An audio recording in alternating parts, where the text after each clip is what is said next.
गोरिया का चढ़ल बाहो जावनी हो रामा चढ़ल बाहो जावनी देशवा में नहीं बात काईनी हो रामा बासावा के काईनी ऐसे गोरी नहीं चलबू ना। ई का कइला भैया अरे ई पावर रावी रेखा ई पवर्रा कहिया से लेके चला कहिया से तार बजावे लगली जा वाह का बजावे लगली तक मत ढोलिया बजावे लगली चिंता मत करा वो ढोलक बजाओ की बात करत हूँ भैया तो तन को चिवका मत चला बजावा काली से उन कहीं जायदा उन माफ कर दा आज का दिन राजू के चला बजावा ऐसे ना बजाई हैं रुक यार मुड़ी तो नंदी मतीन हिलावत हुआ रंडी माती नंदी बैल की बात करत थी चला भैया बजावा काहे ना बजाओ हुआ ऐसे ना बजाई हैं तोर भैया कैसे बजई हम जब तू हिलाए के खुबैबू तब बजाई हैं देखा इनकर बदमाशी कहो हम नाचब तब बजी बा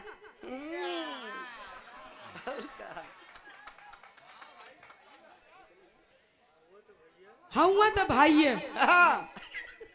बैठ जा आप लोगन देखा बैठ जा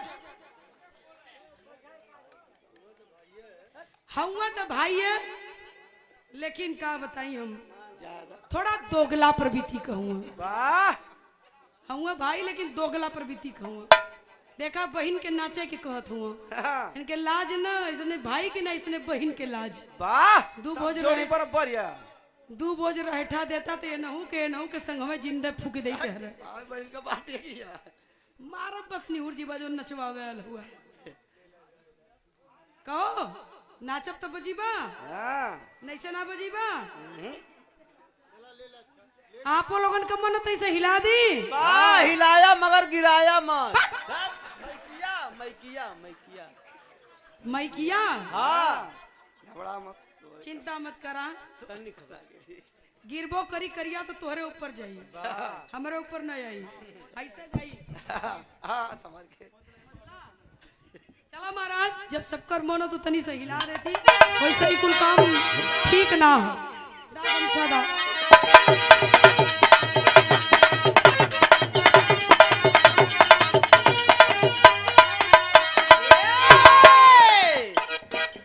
देखा ही पहले का पुरनिया जब दादा हरे गाय भैंस लेके सिवान में चल जाई कान्हे पर गोजी रख ले और वही गोजिया में मोबाइल टांग ले ए बेवकूफ का देखा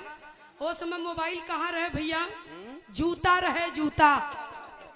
यही तरह बोलबा तो दू चार ठे उतर के पड़ भी जाई जल्ला जूता रहे तूफानी आज के बाद मत बोलिया चला भैया था गावे और नाचे ई कहाँ रखी देखे छन्ना लगैया अरे बस भैंस बनूले हुआ छाने चलल हुआ कबो जरूरत पर काम आई होई चला यहाँ गावे जैसे नए पासा हवा के कारी आई हो राम पासा हवा के कारी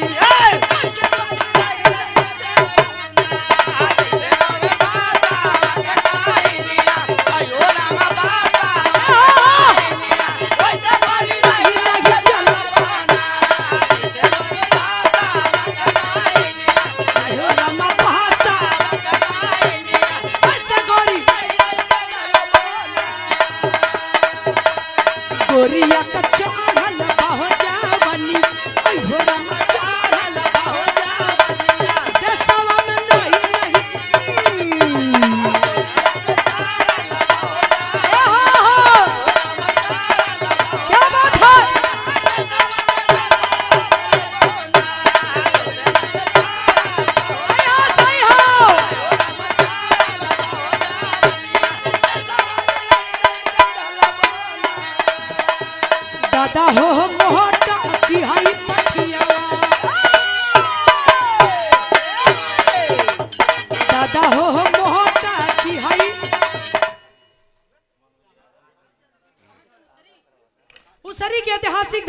चले भैया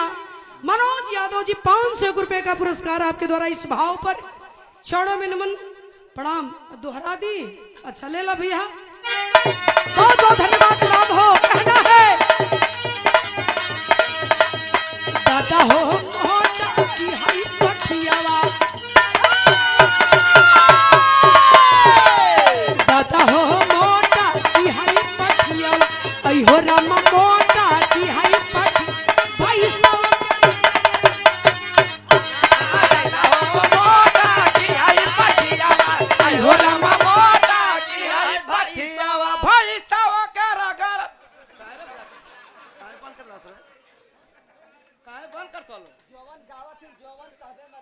जवन हम गावत हूँ कबा के अपने मन का कविता भाई छड़बा कभी भैल हुआ।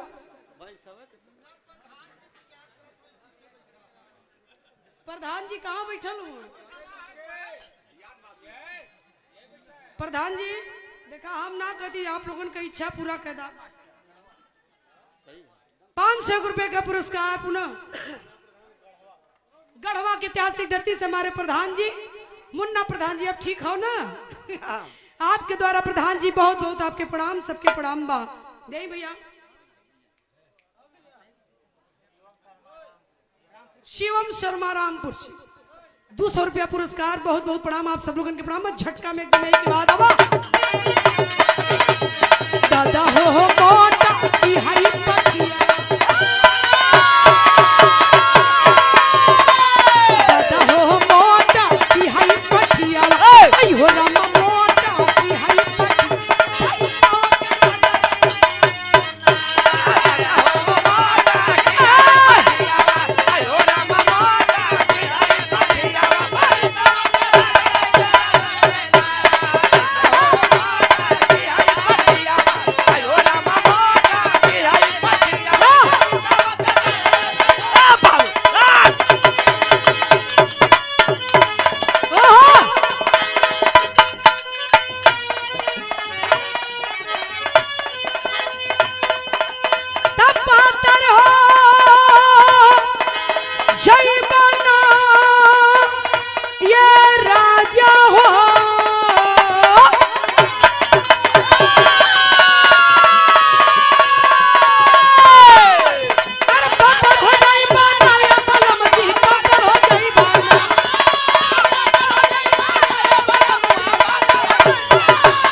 एक छोटा सा प्रसंग। नरेश पाल गढ़वा में बहुत बढ़िया बिरहा दंगल करावल, पैसा लेके खड़ा हुआ मैं ले ले गढ़वा जी है।